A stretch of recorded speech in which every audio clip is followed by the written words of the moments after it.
No one in the grand ballroom noticed him at first, just another quiet child in a tuxedo too big for his fragile frame. But when little Ethan Sterling pushed himself away from his father's table, braces clicking softly against polished marble, the entire room went silent. $1,000 orchestra paused mid-note. Crystal. Glasses trembled in waiters' hands.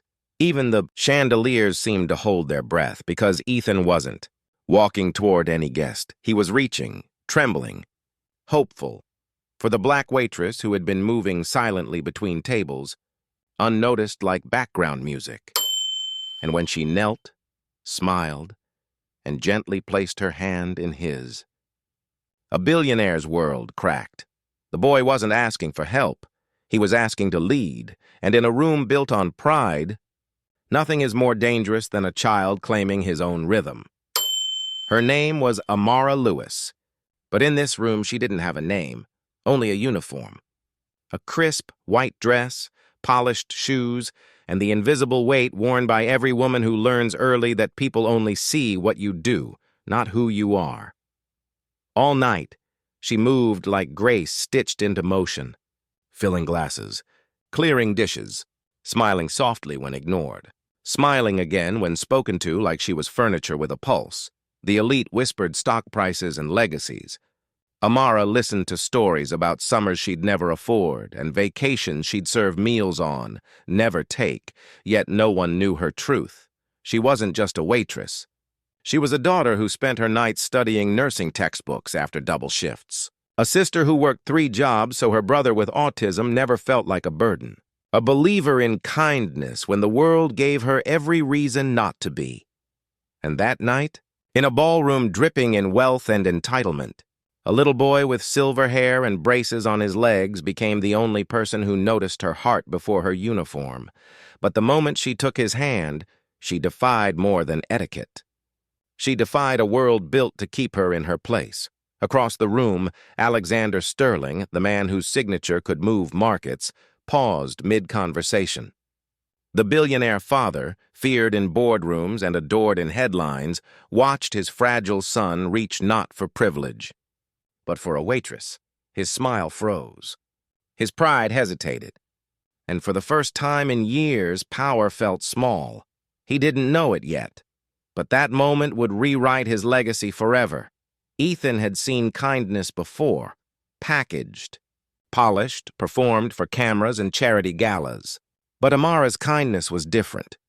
He noticed it hours earlier, long before the chandeliers glowed and violins hummed. When other servers rushed past him, afraid he might fall and blame be placed on them, she slowed. She knelt. She spoke to him, not at him.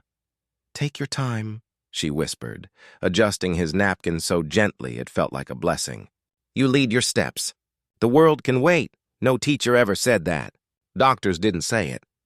His father certainly didn't. So when the music swelled and the guests clapped politely for another predictable speech, Ethan followed the only light he recognized, the woman who looked at him like he wasn't fragile, but capable.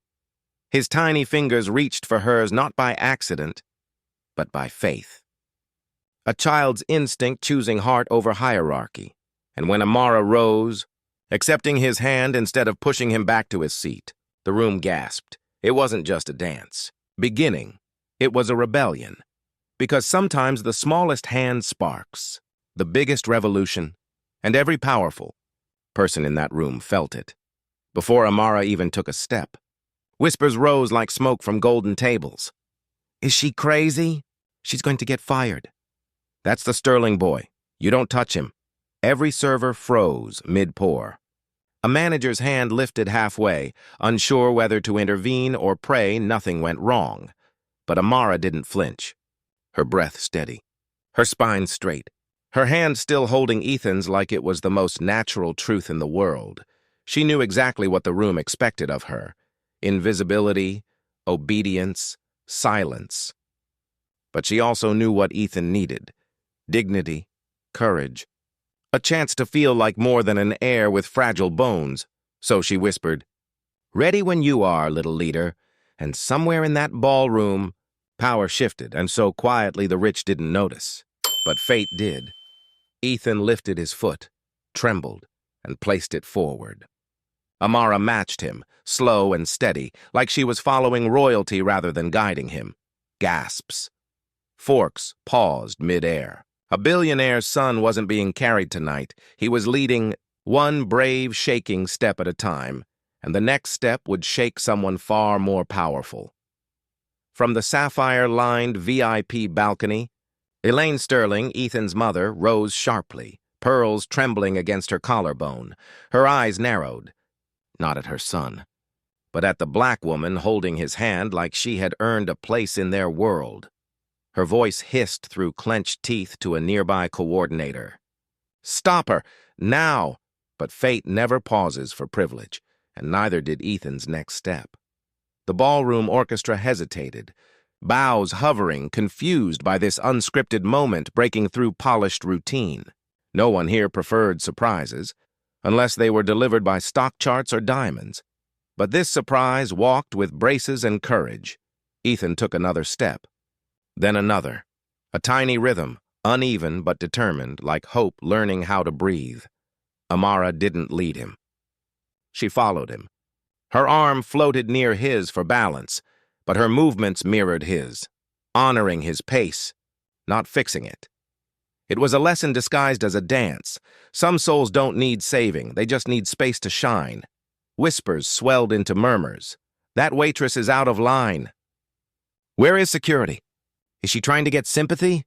Imagine thinking kindness gives you permission to touch wealth. And still, Ethan smiled, the shy, triumphant kind that only appears when someone finally feels included instead of sheltered. Amara leaned in slightly, voice soft but strong. "Look at you. You're leading the whole room." For a heartbeat, Ethan didn't see chandeliers or marble pillars or the eyes judging him from silk chairs. He saw only her. Someone who didn't pity him, didn't fear him, didn't treat him like porcelain that might break. Someone who saw a boy, not a burden. His braces clicked. His hand tightened. His chin lifted like a young prince refusing to bow. Across the room, Alexander Sterling's jaw clenched, not in anger, but in realization. He had spent millions on doctors, trainers, specialists, experts who measured progress in charts. Not joy, but a simple waitress, without credentials, without prestige, had unlocked something none of them could: agency, courage, pride. It felt wrong to him, not because she touched his son, but because she did what he, with all his power, never managed to do. That was the first crack in his certainty. Yet not everyone felt awe. Elaine Sterling, regal, cold, wrapped in diamonds sharp enough to scratch the air, descended the staircase like judgment in heels. "Ethan!" she barked, voice echoing under marble arches. The music faltered again. Her rage wasn't the explosive kind.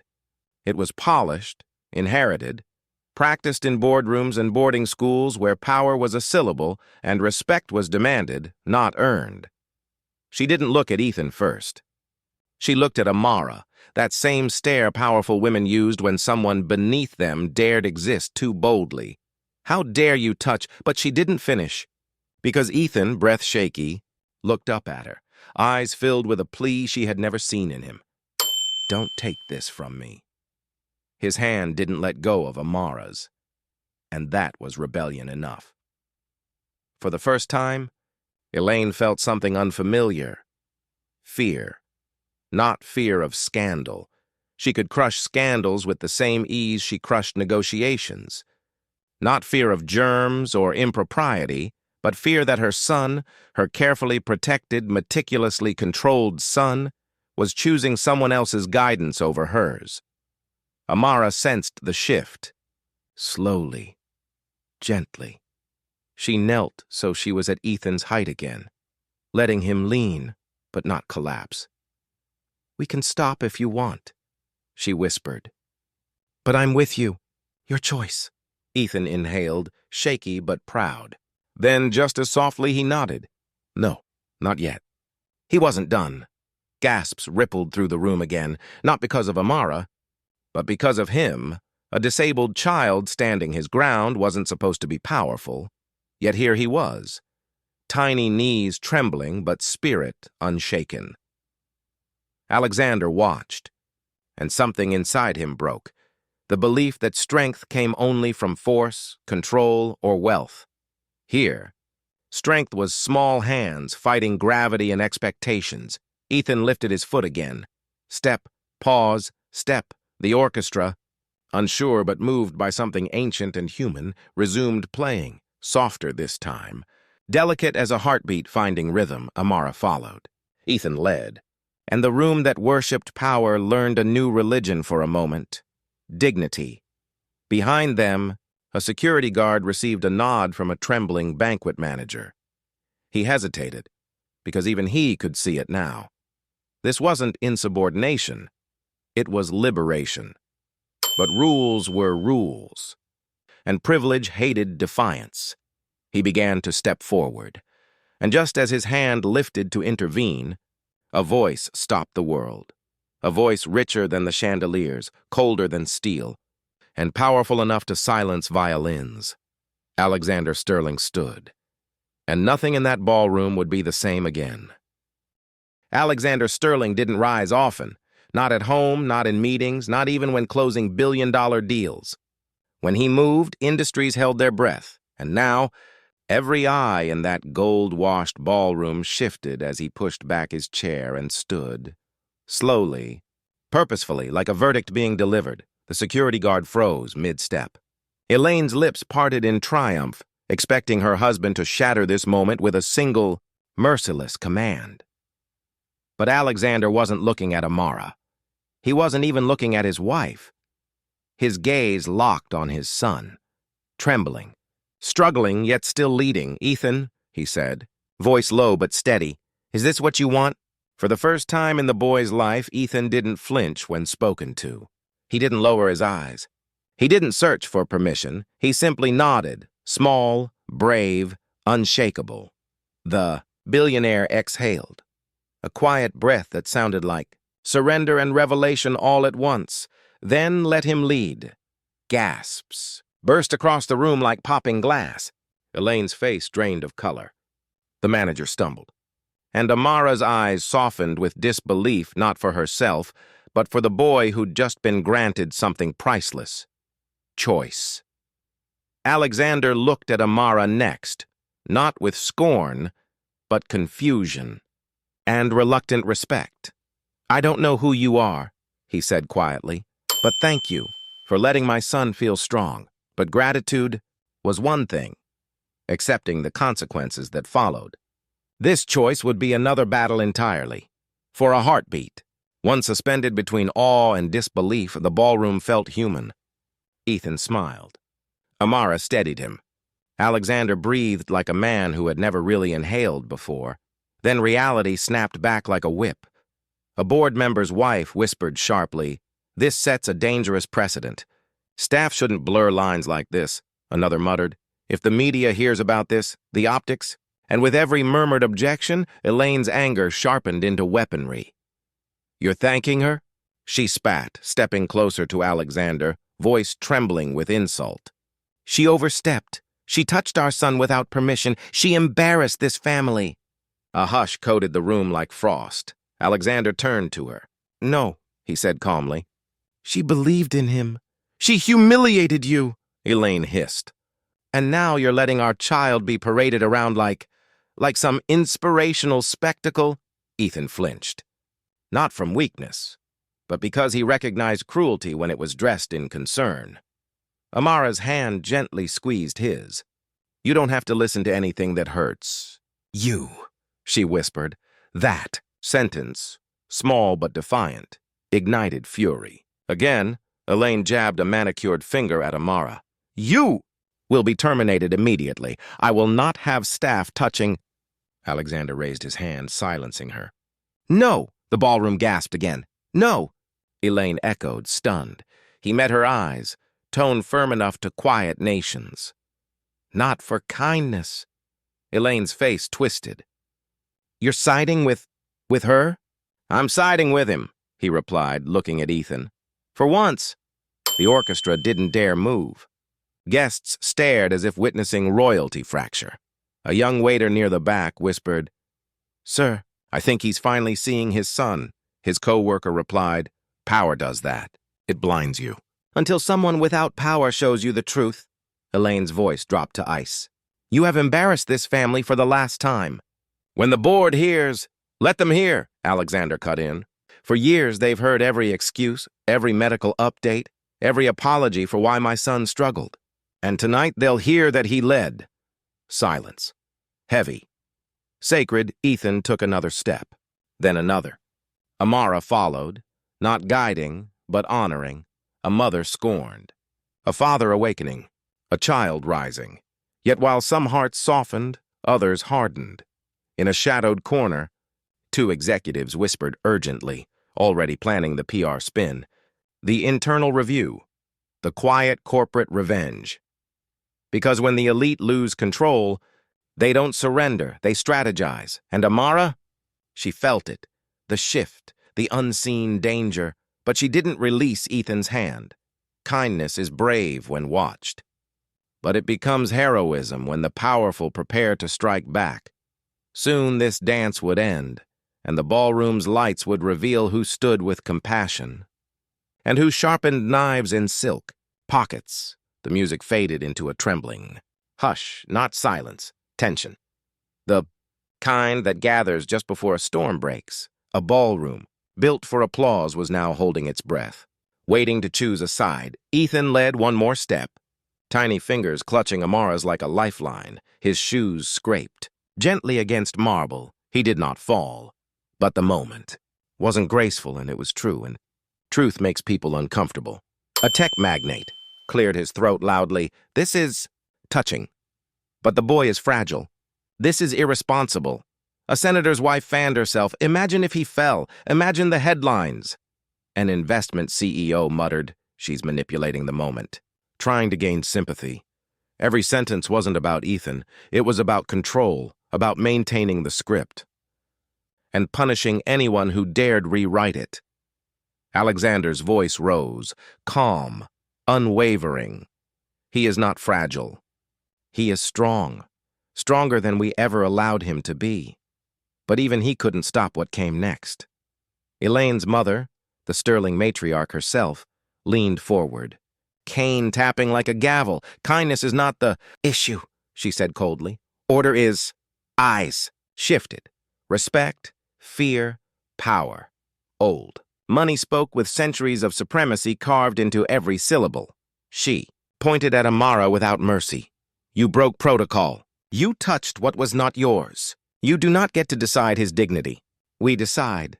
The room nodded, willingly or instinctually. Hierarchy was older than empathy here. Amara swallowed hard, but didn't lower her gaze. I didn't decide his dignity, she said quietly.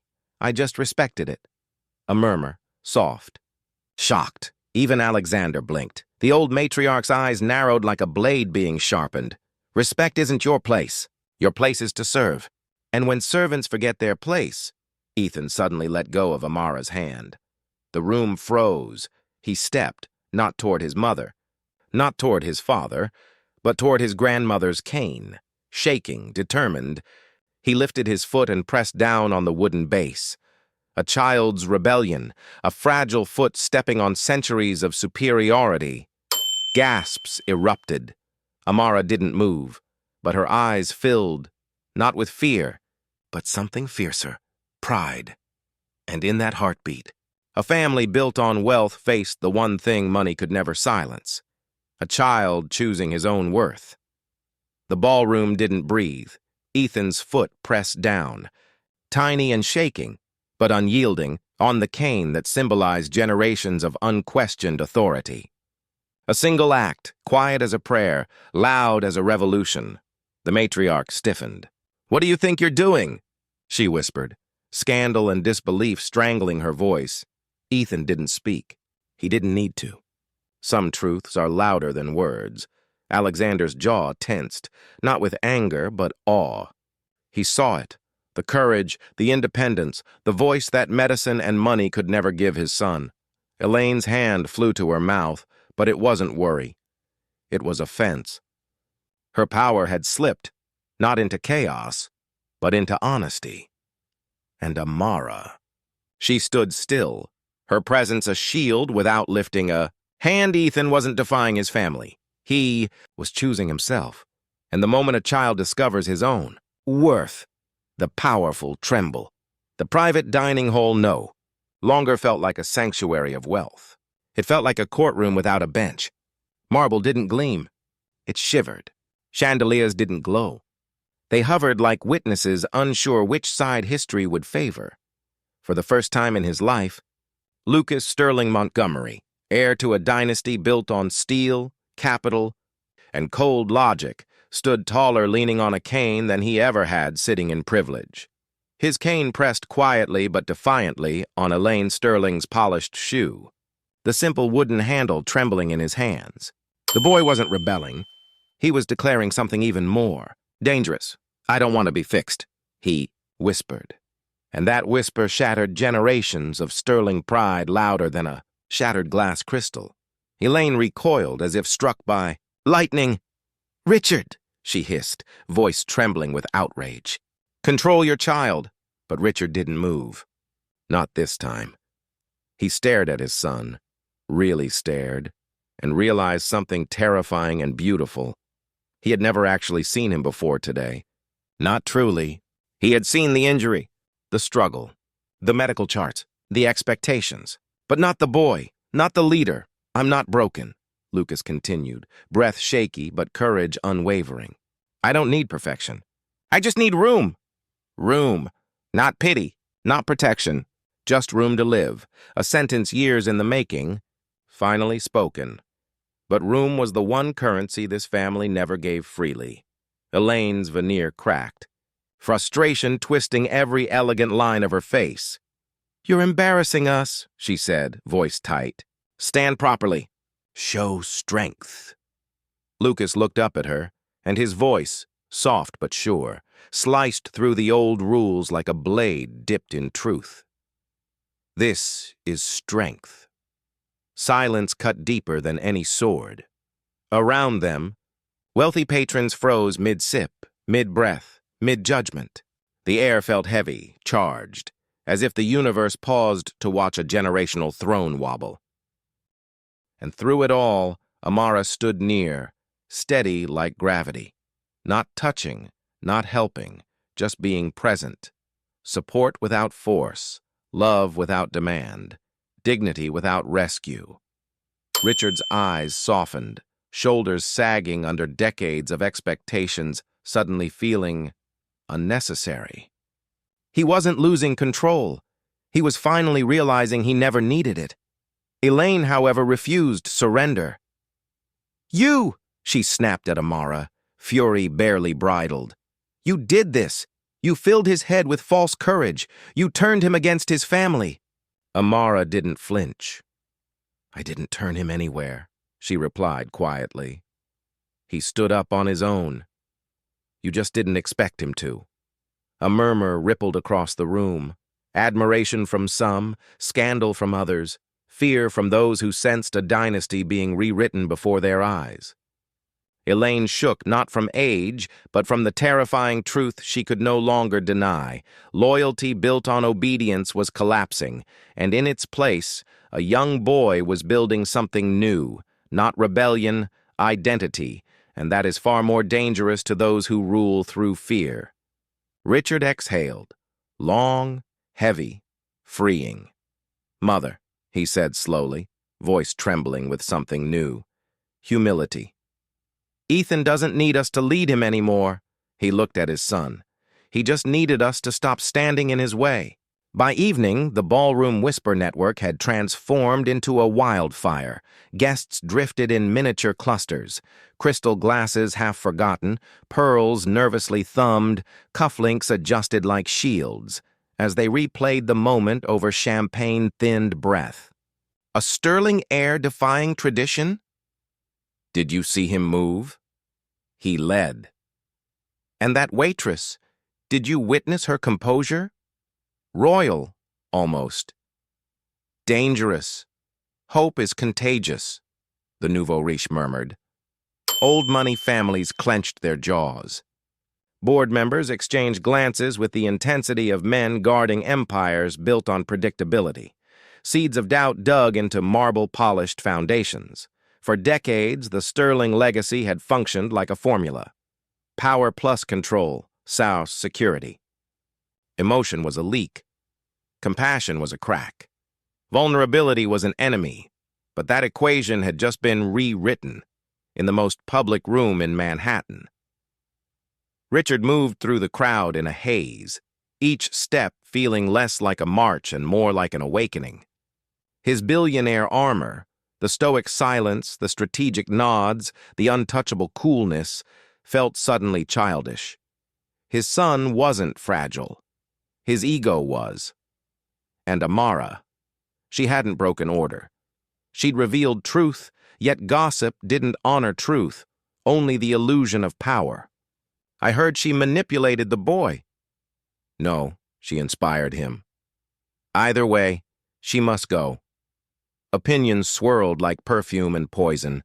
Every whispered word, every fluttering fan, every raised eyebrow weighed the same question. What happens when a dynasty shows a human heart? Near the exit, Amara gathered her coat quietly, without fanfare. She wasn't running. Dignity never runs. But her pulse trembled like someone preparing for impact. One wrong look, one cold order, one gesture of retaliation from the elite, and the cost of kindness would reveal itself. Lucas watched her with pleading eyes. Richard watched Lucas and felt the final thread of the old world snap. But in a society built on control, showing humanity might be the most dangerous rebellion of all. And the Sterlings were about to face backlash sharper than diamonds. The car ride home was silent, the kind of silence that wasn't empty but loaded, vibrating like tension before a storm.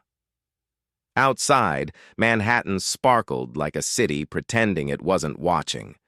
Inside the Sterling town car, reputation felt heavier than gravity. Ethan leaned against Amara's shoulder, asleep, peaceful in a way money could never buy. Elaine sat rigid across from them. Her pearls no longer gleamed, they seemed to choke. You overstepped. The words were quiet, but lethal, delivered like a sentence, not an opinion. Amara held her gaze. Calm. Steady. Unapologetic. With respect, ma'am, she began softly. Your son simply needed permission to try. Elaine's eyes flared. Children don't need permission, they need direction. Richard watched them, two worlds colliding, two truths clashing. One built on entitlement, the other, experience. Direction, Amara replied gently, is guidance, not control. A dangerous stillness followed. Elaine's breath sharpened, an icy inhale of entitlement challenged. No one asked for your philosophy. You are here to work, not teach. Amara didn't look away. Every child teaches us something, Mrs. Sterling, if we let them. Richard swallowed. Every success he had, every empire he stacked, suddenly felt like scaffolding around an hollow heart. Elaine turned to him sharply. Say something. For years, Richard Sterling's voice could move markets, bend boards, silence nations' worth of arrogance. Tonight, it barely found itself. I think she's right. Elaine blinked like he'd spoken in a foreign tongue. You think a waitress, is right about our son? A beat, a breath, a lifetime of unlived humility. I think our son trusted her, and maybe that mattered more than any therapist we hired. His words didn't thunder. They landed softly, and it was softness that terrified the powerful. Elaine's voice cracked, brittle as porcelain. You're embarrassing us. No, Richard said quietly, shocking even himself. We did that by mistaking control for care. Ethan stirred, mumbling half asleep. Did I make you proud? Daddy? And in that fragile, trembling moment, the skyscrapers outside felt small. Richard reached for his son's hand. More than you'll ever know. Elaine looked away as though blinded by something unbearably human. The driver caught Amara's reflection in the mirror, a quiet resilience, an earned grace, like someone who didn't win a battle, but survived a war. But victories of the heart rarely come without consequences, and tomorrow the world would demand a price. The next morning arrived not like dawn, but like a verdict. Sunlight spilled across the sterling penthouse, golden, elegant, merciless. Newspapers waited at the door. Headlines whispered from glossy covers. Phones buzzed like nervous bees.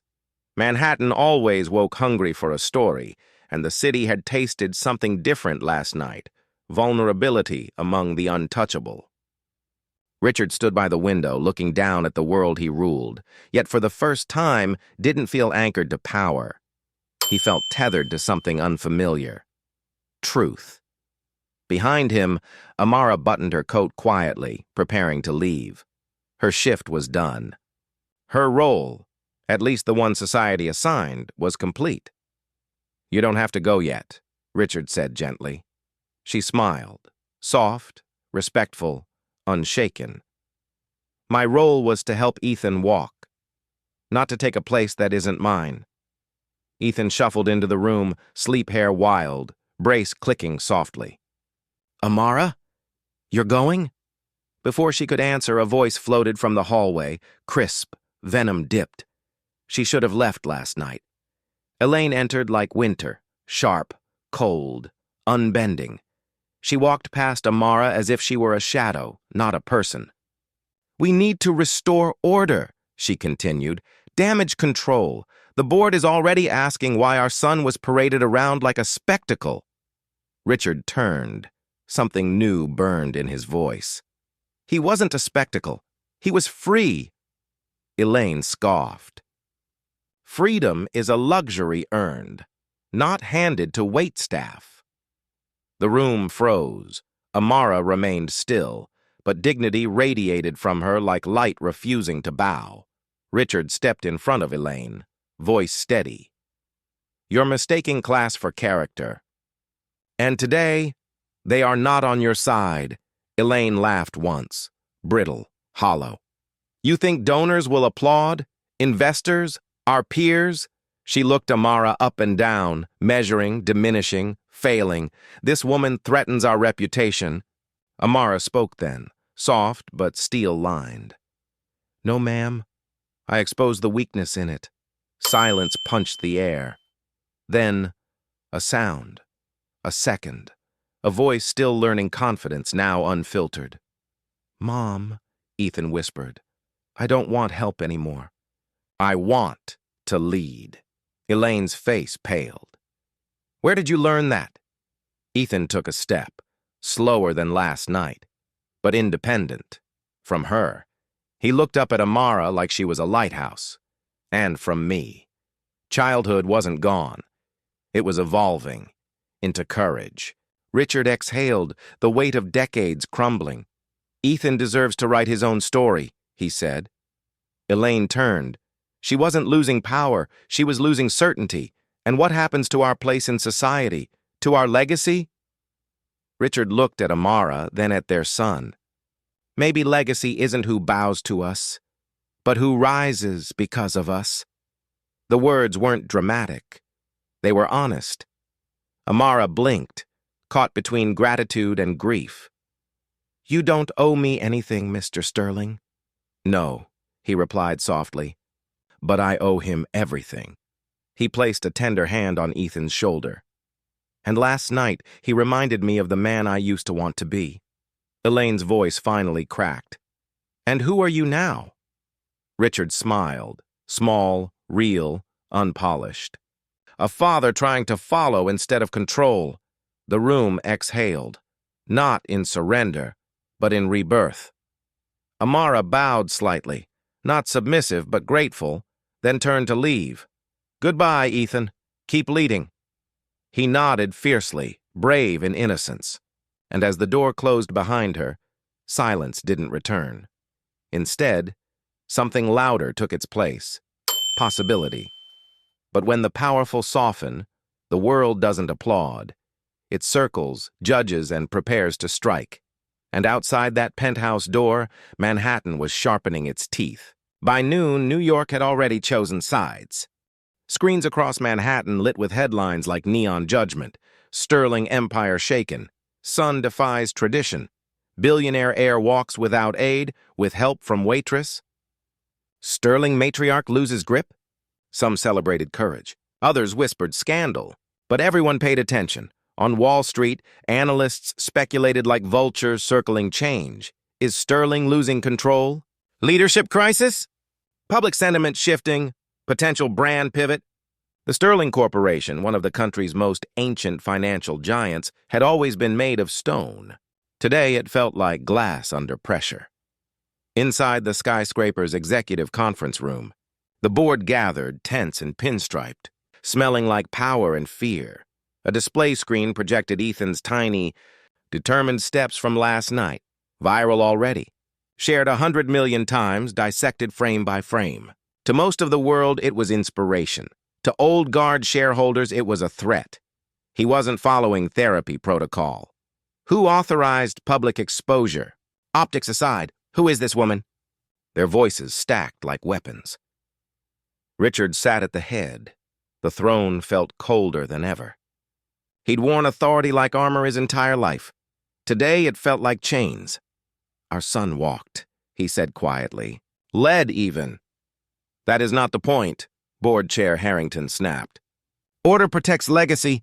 We cannot have emotional disruptions destabilizing the brand. Emotion isn't disruption, Richard replied.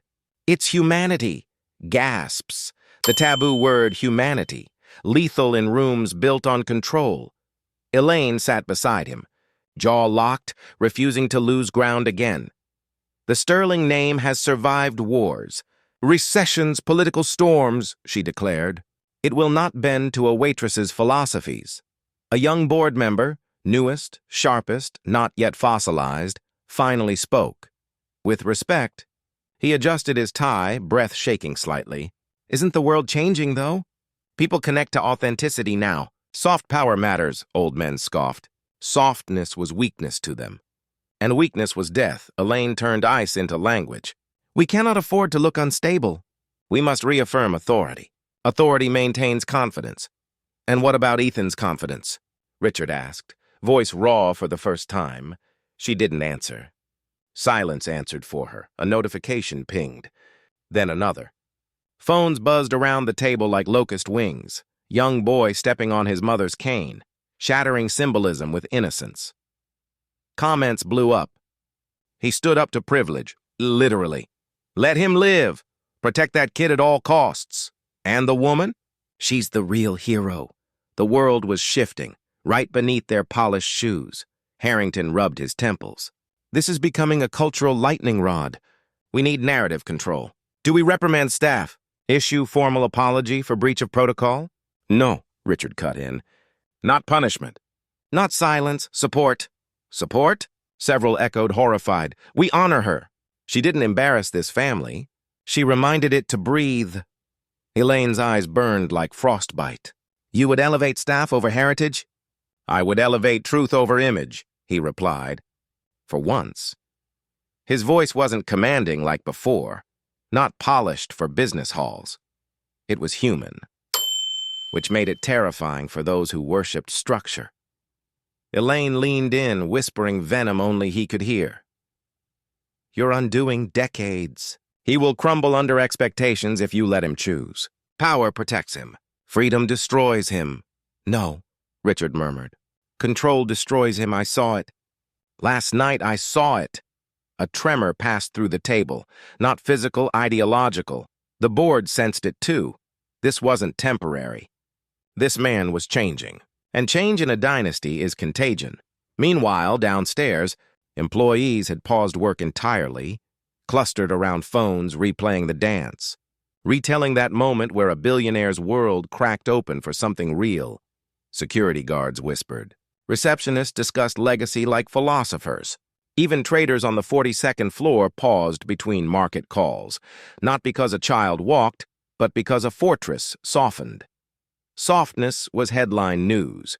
In the hallway, Amara's name echoed like rumor and prayer. An intern whispered, if she could shift a billionaire's heart. What else could change? Because sometimes revolution doesn't start with riots. Sometimes it begins with a child's step. And a woman who didn't bow, yet the higher the walls, the sharper the backlash. And history shows that when empires soften, someone always tries to strike first. The world did not just watch, it pounced. By sunrise, clips of Ethan's shaky but triumphant steps were everywhere.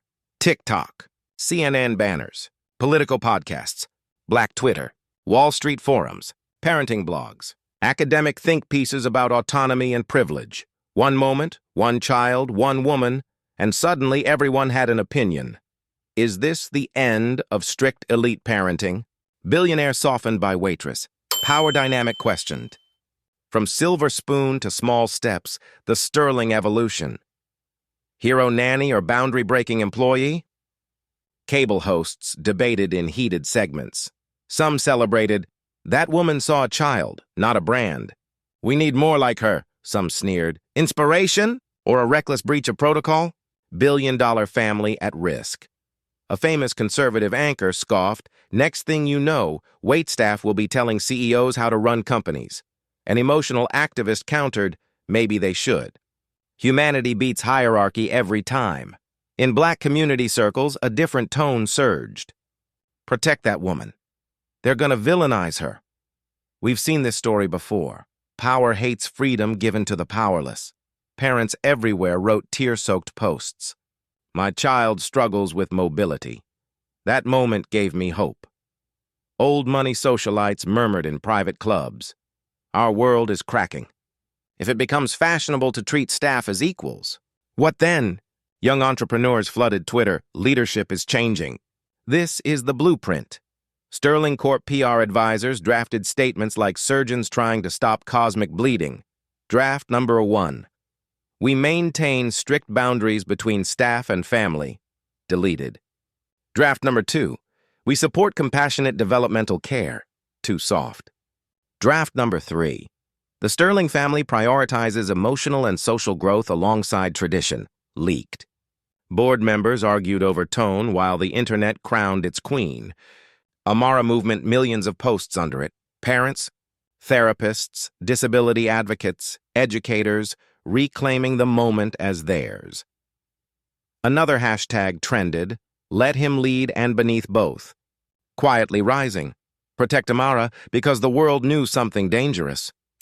Women who lift others often become targets, especially Black women in white marble halls. A rival billionaire tweeted, parenting should not be outsourced to emotional amateurs.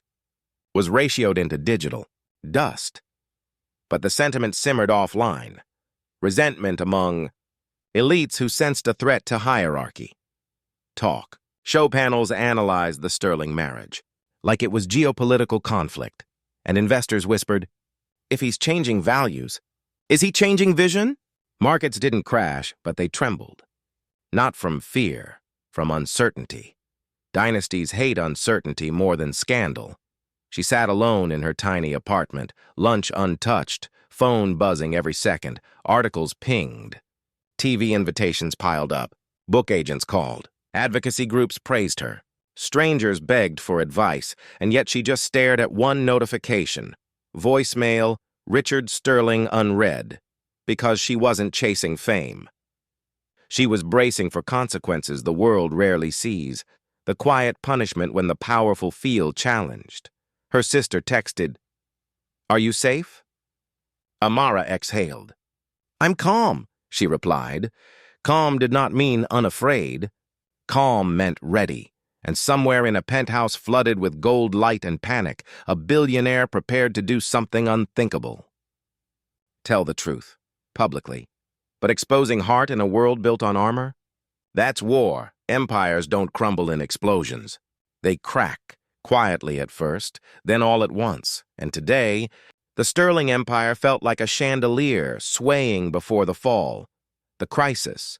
Carl Richard stood in his private office, a cathedral of glass, leather, legacy. Below, the financial world churned, waiting for movement, for weakness, for blood. Phones buzzed. Screens blinked warnings. PR teams waited like medics with trembling hands. A call came in.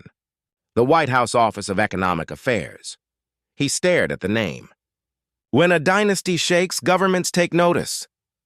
Mr. Sterling, the voice said, polite but loaded. We're monitoring the situation. Markets respond to uncertainty. Preserve your stability. A gentle threat disguised as advice. Translation, if you wobble, we won't let you fall. We'll push you. He ended the call, heartbeat heavy. His life had always been strategy. Now it was surrender, to truth, to emotion, to change, and surrender terrifies the powerful more than war. In the upstairs salon, Elaine paced like a queen dethroned. 3 socialites perched on silk chairs, witnesses, advisors, loyal soldiers of tradition. You must correct this narrative, one whispered. The world cannot see the Sterlings bending, and certainly not to her, another added, voice dipped in polite venom. Elaine's fingers squeezed her glass stem so tight the crystal hummed. I will not let a moment of emotional indulgence rewrite our name, she hissed. What will you do? Remind everyone who we are. Control, not compassion, but fear trembled beneath the diamonds. She wasn't just losing power, she was losing certainty. Her world had rules. This moment broke them. In digital spaces, narratives sharpened. Supporters posted, let children lead. Love over legacy. A family learning humanity. Opponents sneered, weakness. Money tainted by softness. Elite family manipulated by staff. One brutal headline flashed, wokeness cripples the Sterlings. Amara saw it while scrolling. Her hand trembled, not with shame, but with the weight of being turned into a symbol she never asked to be. She tapped her phone off. Human dignity shouldn't feel like war. At corporate headquarters, voices rose like storm winds in the boardroom. We must strip him of public authority until narrative stabilizes. He's compromised decision-making. We move for an emergency governance vote. Harrington cleared his throat, a general before strike. I propose Richard temporarily steps down as CEO, he declared.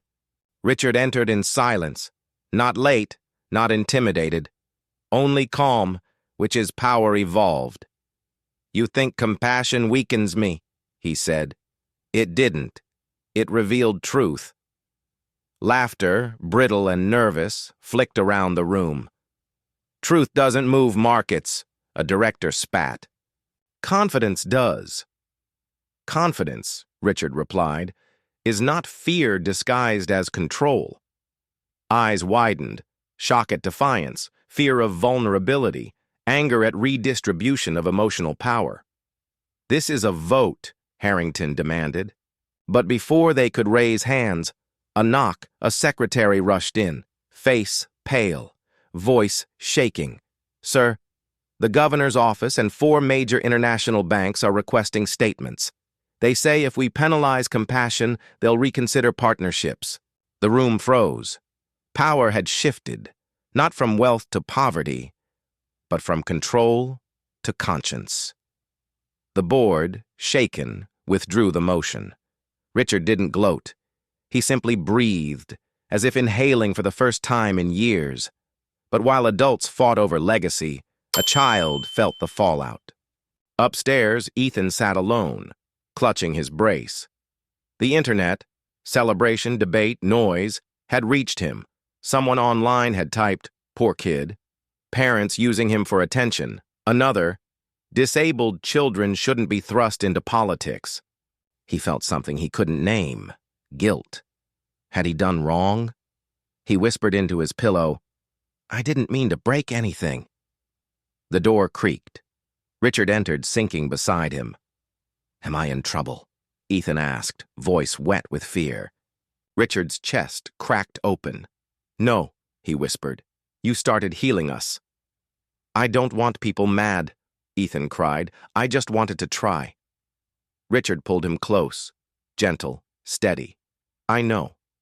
And that makes you brave.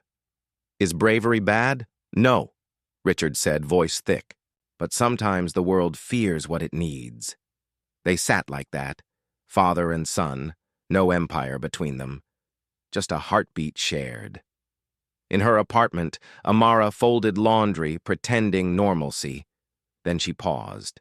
A letter slid under her door. No envelope, just paper. She unfolded it.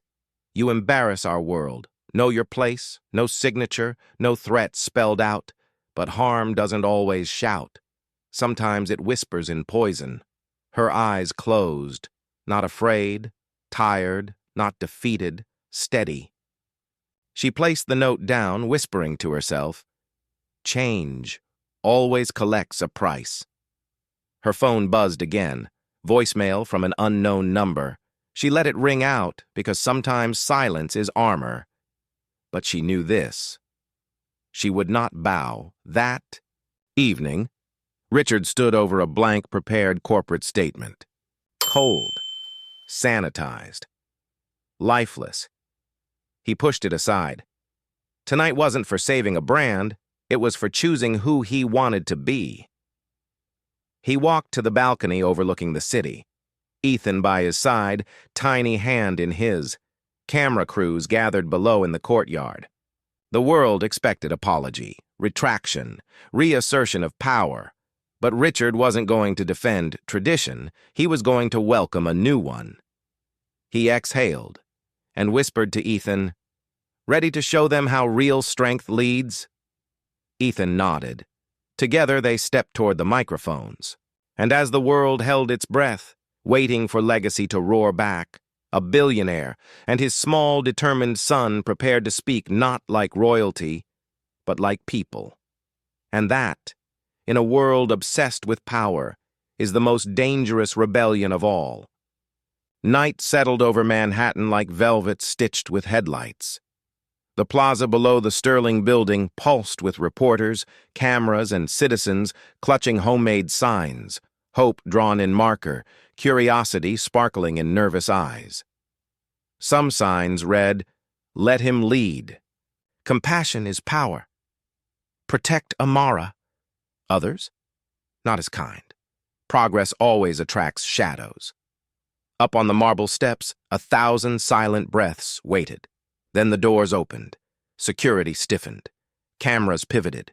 Richard Sterling stepped out into the cool night in a simple coat, no tie, no armor. Next to him, Ethan, cane in hand, stood on his own. A hush fell, not reverence, but recognition. This wasn't a CEO arriving. This was a man about to break tradition louder than any scandal ever could. Richard approached the podium, city lights painting silver in his hair. He began not with power, but humanity. My name is Richard Sterling, and for the first time in my life, I stand here as a father before I stand here as a leader. Cameras clicked like heartbeat echoes. Last night, my son didn't just take a step. He took ownership of his life, and he taught me something I should have known long ago. Leadership is not control. Leadership is courage shared. A murmur rippled through the crowd, soft, warm, disbelieving. For many years, I chased perfection, legacy, influence, reputation. I forgot the simplest truth.